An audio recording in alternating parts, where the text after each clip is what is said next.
Hey guys, welcome back to our channel. In this video, I'm gonna walk you through the steps on how you can deposit money into your Jazzcash from debit card. So in order to deposit money from debit card, all you have to do is make sure to watch this video till the end. The first thing is you need to open your Jazzcash account, and then you need to go and press add money. You need to select the deposit method, whether you're doing a bank transfer, deposit, debit card, whatsoever. And in case we're using a debit card, select debit card, and you need to scan card or manually enter the details. After you have done entering the information, then you need to click the save information button, and accordingly you'll be able to enter the amount as well. After you're done entering the amount, enter in the pin, and then you need to re-enter your pin or confirm by using a biometric, and then the money will be deposited instantly. So in that way you can deposit money into your Jazzcash. That is all for this video, and I'm unable to show you the procedure because of the security concern.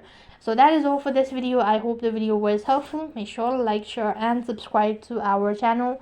Thank you for watching. See you in the next video.